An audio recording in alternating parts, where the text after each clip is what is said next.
Hermanos, ¿cómo están? Es Pastor Peter. Estamos pues en esta tarde haciendo una reseña del sermón dominical.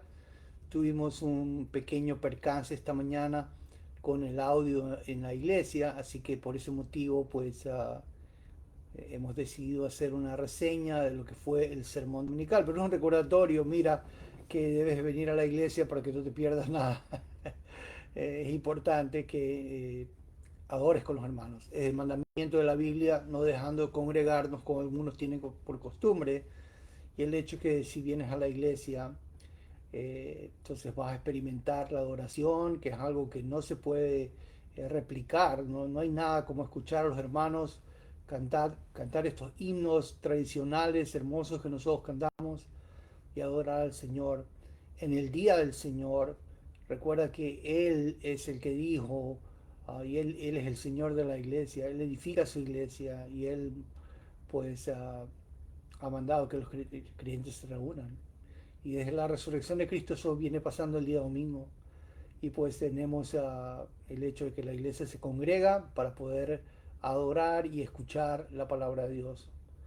Y pues si no tienes una iglesia en el área, recuerda que tú tienes un lugar en la iglesia de Miramar donde puedes venir y adorar con nosotros uh, y exaltar el nombre del Señor Jesucristo, nuestro Cristo resucitado, eh, que murió por nuestros pecados y ha resucitado. Pues hoy día estamos viendo los efectos del sermón de Pedro. Ya hemos comenzado diciendo que el Espíritu Santo ha venido, pues y los discípulos, los 120 reunidos, han hablado en otros idiomas. Esos idiomas son una señal del derramamiento del Espíritu. Algunos se han comenzado a burlar, eh, diciendo que estaban borrachos. Pedro ahora se para y da el primer sermón de la iglesia. Imagínate, este es el primer predicador que tenemos en la iglesia, una iglesia que ha recibido la fortitud del Espíritu Santo. Y ahí tenemos pues que Pedro es el ejemplo mismo de alguien que está lleno del Espíritu Santo, lleno por tanto de la palabra de Dios. Y Pedro alza la voz y dice a los hombres de Judea que están ahí que estos no están borrachos, sino que esto es lo dicho por el profeta Joel. Así que el sermón, como ya hemos dicho, es un sermón escritural, porque vemos ahí en el versículo, estoy leyendo Hechos capítulo 2, pero desde el versículo 16 él nos dice que esto es lo que fue dicho por medio del profeta Joel, y eso avanza hasta el versículo 21, ¿no? Y es sencillamente que Pedro está citando Joel capítulo 2, versículo 28 al 32. Y está diciendo que el Espíritu Santo había sido prometido en el Antiguo Testamento como una señal del nuevo pacto. Y pues lo que estaban viendo ellos en estos siervos y siervas que hablaron, 120 en ese aposento alto, eran pues precisamente el cumplimiento de la profecía de Joel.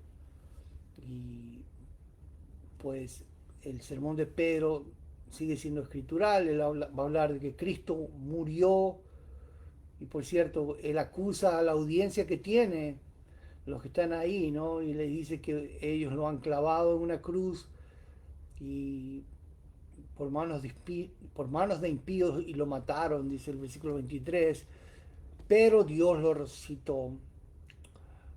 Y luego nos dice que no era posible que él quedara bajo el dominio de ella. Claro, porque Jesús es el Mesías y él había puesto su vida voluntariamente, como él mismo había dicho antes. Pero además, pues sabemos de que el Padre había prometido que él lo iba a resucitar. Y ese es el segundo punto de Pedro, basado en el Salmo 16, versículo 8 al 11, de que este salmo hablaba del Mesías, que él no fue abandonado en el Hades, es decir, en el Sheol, en la tumba, ni su carne tampoco sufrió corrupción. Esto, de acuerdo a Pedro, no está hablando acerca de, David no está hablando de sí mismo, porque Pedro pone como demostración el hecho de que la tumba de David está ahí mismo en Jerusalén, y pues hasta el día de hoy. Y él dice pues que esto se ha cumplido en Cristo, que es el Mesías resucitado, que ha derramado el Espíritu Santo. Él dice esto que ustedes oyen y ven. O sea, nuevamente, los idiomas, las lenguas, los dialectos que se hablaron en ese día de Shavuot, de Pentecostés, eran sencillamente la demostración de que el Mesías resucitado había derramado la promesa del Espíritu. Pero luego también ellos escuchan algo más, es que pues Pedro va a citar también el Salmo 132, versículo 11, donde se nos dice que Dios le había jurado a David sentar a uno de sus descendientes en su trono. Pues y ahí tenemos el cumplimiento. Es el Mesías que está sentado a la diestra de Dios Padre en el trono celestial y desde allí ha derramado el Espíritu Santo. Pero además, Pedro nos menciona y le dice a esta audiencia, de personas que están en Jerusalén, tanto visitantes como los que vivían ahí, y les dice que Jesús, pues al que ellos habían crucificado, Dios le ha hecho Señor. Y yo te dije que la palabra Kyrios se habla de Dominos, Dominus, y eso está hablando de alguien que tiene todo dominio y pues él no solamente que es Dios, ¿no? Que eso también significa la palabra Kyrios, pero tiene uno que tiene dominio, que tiene todo juicio, y pues Dios lo ha hecho a él el juez y lo ha hecho el Mesías, Mashiach, que sería la palabra Christos del griego, ¿no? O Christum en latín. Pero aquí vemos los efectos del sermón de Pedro, es lo que yo hablé esta mañana. Y pues justamente te dije que en el versículo 37 ellos al escuchar estas palabras, y ves un sermón bíblico, ves un sermón expositivo si se quiere, tiene que ser un sermón escritural. Te dije la semana pasada que tiene que ser un sermón que enfrenta. Te dije también la semana pasada que tiene que ser un sermón que exalta a Cristo, y tiene que ser un sermón que espera la obra del Espíritu Santo. Y eso es lo que estamos viendo aquí, pues que hay una obra del Espíritu Santo, porque el Espíritu Santo toma la palabra de Dios, esa espada de doble filo, ¿no? Dice que la palabra es como una espada cortante de doble filo que penetra hasta los tuétanos, y así pues vemos el hecho de que esta, uh, vaya, la predicación es usada por el Espíritu Santo y ellos se conmueven profundamente. Katenigesen es la palabra griega, que significa traspasar, punzar, cruzar, ¿no? Es una emoción mental. Eso es lo que hace el Espíritu Santo, ¿no? El Espíritu Santo te convence de pecado, justicia y juicio. Así que eso es lo que Pedro está esperando, que el Espíritu Santo se mueva. Y pues aquí vemos también el hecho de que un sermón bíblico es la semana pasada que exhorta, claro, porque te encamina a la acción y te va motivando a una acción. Y eso es lo que Pedro les responde cuando ellos preguntan, ah, conmovidos profundamente, le preguntaron a Pedro y a los demás apóstoles hermanos, ¿qué haremos? Claro, ellos están convencidos, contritos del Espíritu Santo, y Pedro les dice que ellos deben de arrepentirse y ser bautizados, cada uno de ustedes, en el nombre de Jesucristo para el perdón de sus pecados. Ahí está la encaminación de Pedro, ¿no? Pedro los encamina, los exhorta, y les dice, este es lo que deben de hacer. Y en primer lugar, él habla acerca de arrepentirse y luego bautizarse. En el latín eso se lee así, en la Vulgata, penitencia inquit agite et baticetur. Y ahí tenemos un problema porque algunas personas se confunden, ¿te das cuenta? Y cuando ven esta palabra, arrepiéntense, que en el griego es la palabra metanoia, pues ahí van sintiendo que penitencia tiene que ver algo con el concepto católico romano de hacer penitencia. De hecho, el latín dice uh, penitencia inquit agite, o sea, que hagan penitencia, ¿no? Pero esto no tiene nada que ver con el sistema católico romano, que por cierto vino muchísimos años después de la Vulgata Latina que escribió Jerónimo. Pues, pero ¿qué tiene que ver con esa penitencia? O que sería la traducción latina de metanoia, ¿no?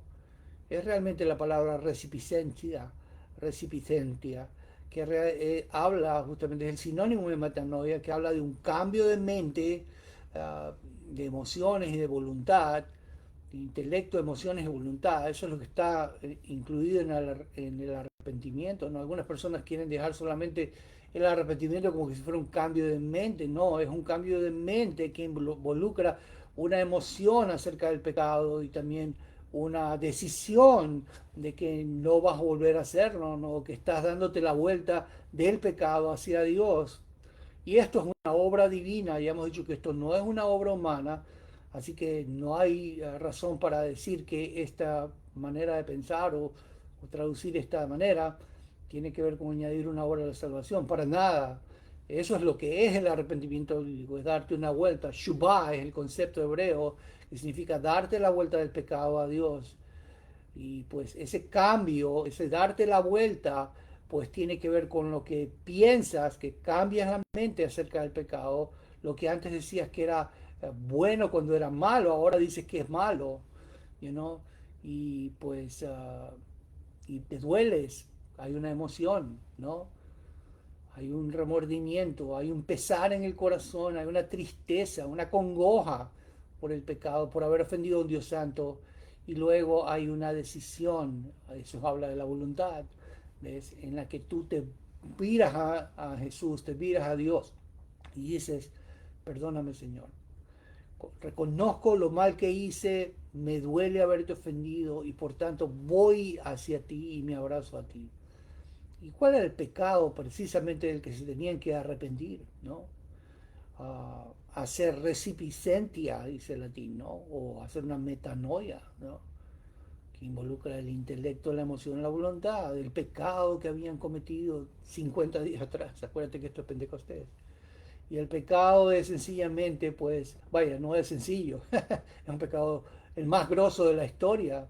Y se trata de haber mandado al Señor a la cruz rechazándolo, habiéndolo clavado, dejado que los romanos tomaran el control de esto, haciendo aún un convenio con los romanos, con Pilato per se, para que lo mataran en la cruz. Pues Dios lo había resucitado y ellos tenían que arrepentirse de eso que hicieron. Así que eso específicamente lo que les está diciendo Pedro, que se tienen que arrepentir. Pero esa penitencia tiene el sentido de contrición, contritio es el concepto en latín, ¿no? Un arrepentimiento genuino. Lutero habló de contritio pasiva, que significa la obra inicial del Espíritu Santo y no contradice la justicia por gracia sola. ¿Te das cuenta? O sea, no es que tú estás haciendo algo, es que es el Espíritu Santo que se está provocando ese arrepentimiento y pues para nada contradice la justicia por la gracia sola. Pero Pedro añade algo más y él dice que tienen que ser bautizados. No solamente tienen que darse la vuelta y estar de acuerdo con Dios de que hicieron algo mal, crucificar y rechazar al Mesías y cambiar de mente, de intelecto, de voluntad, girar hacia Dios, ¿no? Por el Espíritu Santo, sino que además se nos dice que ellos tienen que bautizarse. Y la palabra bautizetur, pero también baptismo en, en griego. Y pues quiero que tú entiendas algo, ¿no? Um, en esta semana tuvimos el caso de uno de los profesores de un seminario, de nuestros seminarios bautistas, que ha regresado al anglicanismo, o mejor dicho, se fue de ser un profesor de teología sistemática, imagínate, del seminario y se fue a ser anglicano. Eh, y los anglicanos, como ya te dije en otra ocasión, pues ellos tienen la teología de Martín Lutero en cuanto a la justificación, teología reformada, pero tienen un problema, es que lo combinan con las ceremonias católicas romanas todavía. Y entonces tienen muchas de sus prácticas que celebra la iglesia anglicana, tal como se celebra en Roma, ¿no? Como las misas. Y entre eso viene también el bautismo de infantes. Pero aquí tenemos un problema porque Pedro, eh, mira, si este profesor hubiera meditado un poco más en lo que dice el texto de la palabra de Dios, justo en este texto, porque lo cita este profesor, este texto, ¿no? Pues él dice aquí que tienen que arrepentirse y ser bautizados, cada uno de ustedes, en el nombre de Jesucristo.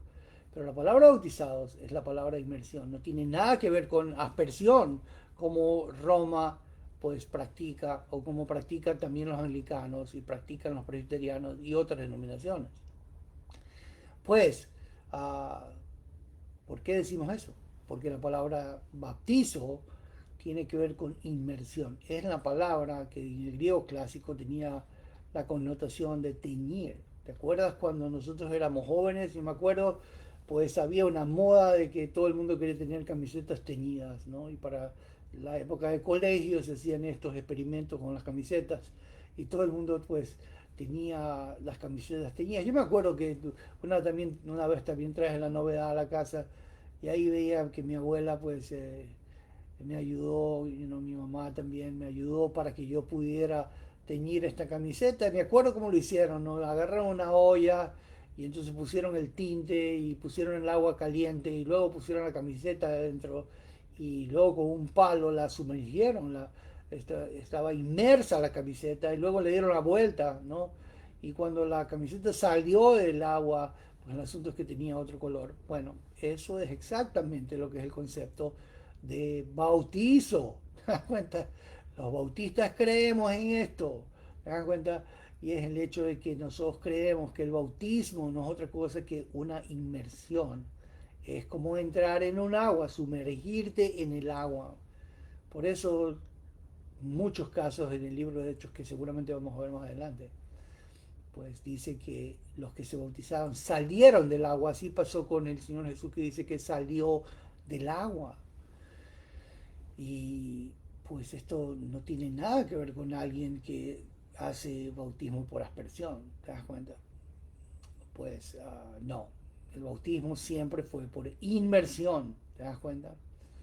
Y además, esto tiene una connotación especial en ese día de Pentecostés, porque los judíos saben que para las ocasiones especiales, tanto como el Shabbat, como las fiestas levíticas, en el caso de los Shalosh Regalim, te dije, ¿no? Que era pues Pesach, la Pascua, Shavuot, Pentecostés, Sukkot, era tabernáculos.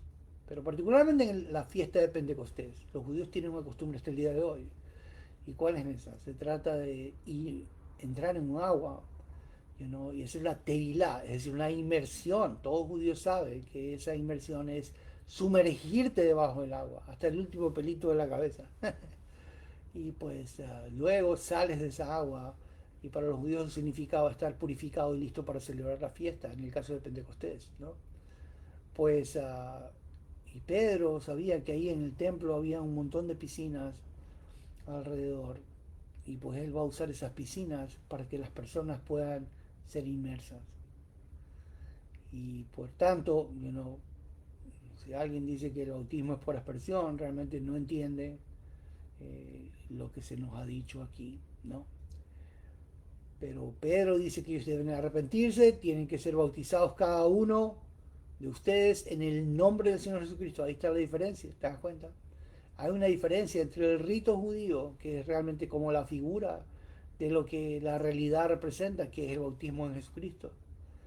Una inmersión en Él, que por cierto replica que nosotros estamos unidos en su muerte, porque el agua representa las aguas del juicio, es la muerte, es como ser sepultado, y cuando sales de esa agua, sales nuevo, a caminar en una nueva vida, unido a Jesucristo en su resurrección.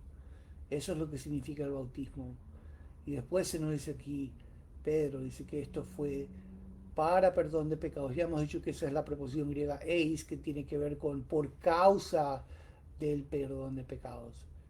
Y pues se nos dice ahí que ellos van a recibir el don del Espíritu Santo. Ese don que ellos habían escuchado en los discípulos, los 120 hablando en otros idiomas, ese don del Espíritu Santo, que es la señal del nuevo pacto, es el don que Jesús habló, que dijo que era como ríos de agua viva que iban a correr dentro de los creyentes, ¿no? Era la señal del reino venidero, la señal del reino mesiánico inicial, o iniciado, ¿no? Porque recordamos que ha iniciado, aunque todavía no se ha sido consumado, ¿no? Eso va a venir cuando venga el Señor por segunda vez. Pero ellos podían tener, ¿no? y te quiero hacer acuerdo de algo más, porque el hecho es que cuando uno cree, ¿no? Uno se arrepiente y se vuelve de sus pecados a Dios y cree en el Señor Jesucristo, quien ha muerto y resucitado, pues eso es lo que causa el perdón de los pecados, ¿no? Todos los que creen serán perdonados, dice Pablo, ¿no? Y Juan dice, os escribo a vosotros porque vuestros pecados han sido perdonados en su nombre, en otro lugar. Pues el perdón de pecados no viene porque te bautizas, no es el producto de una obra, ¿no? Como afirman los católicos, ya lo dijimos la semana pasada, sino que a los católicos romanos, ya estoy hablando, sino que es el producto de la fe. Te das cuenta cuando tú te arrepientes y crees, el asunto es que Dios te perdona los pecados y ahora te bautizas. Por cierto, el bautismo es una señal externa de algo interno. ¿Te das cuenta? Es la señal externa y pública, una confesión pública de que tú estás unido con Jesucristo por medio de la fe. Tú has creído, te has arrepentido, has creído en la muerte y la resurrección del Señor Jesucristo y estás conectado con Él. Y ahora testificas públicamente, eso es lo que es el bautismo, testificas públicamente de que ha sido puesto simbólicamente en la muerte de Cristo. Por eso entras al agua, como que si mueres, ¿te das cuenta?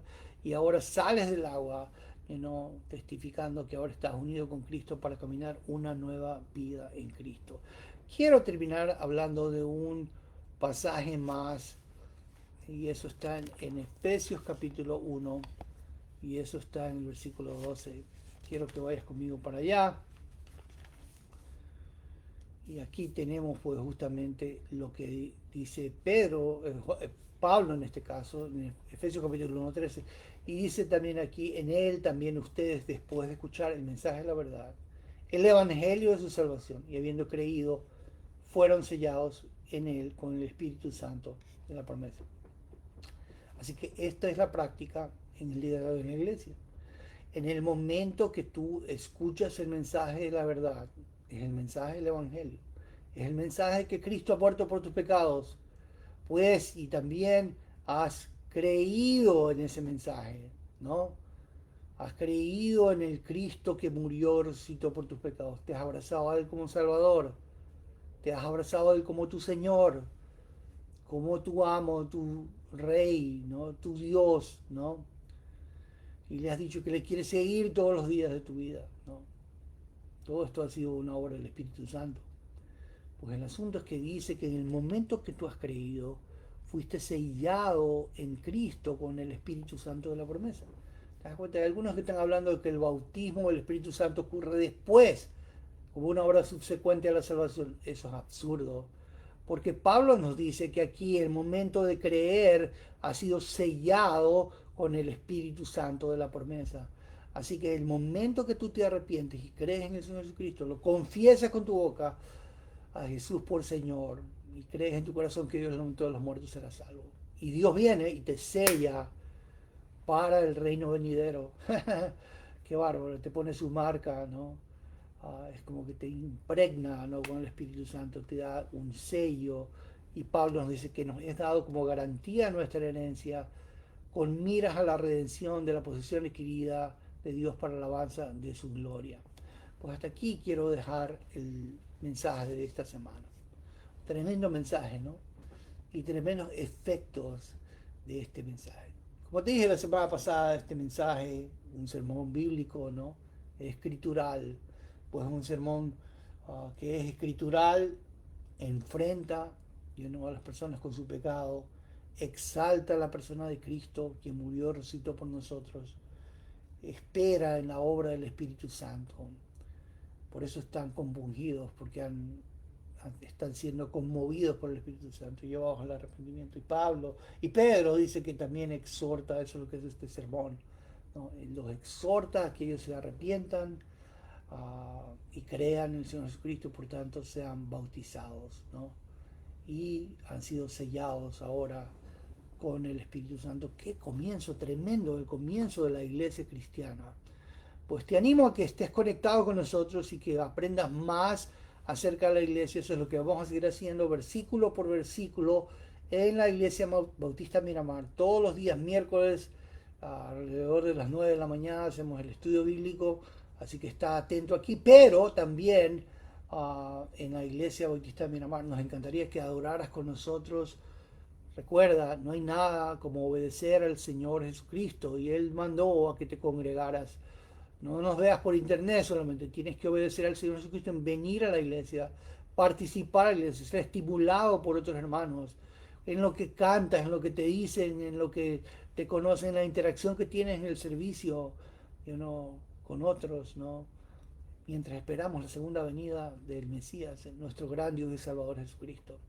Pues te animo a que nos visites, que seas parte de nuestra familia y sin más que decirte que el Señor te bendiga, que tengas una semana llena de bendición. Con el permiso de Dios, pues nos veremos nuevamente el día miércoles, donde abriremos la palabra de Dios para seguir aprendiendo de las riquezas de su gracia y de su gloria. Pues te saludamos en el nombre de Cristo. La paz del Señor sea contigo. Feliz día domingo. Feliz día del Señor. Bendiciones.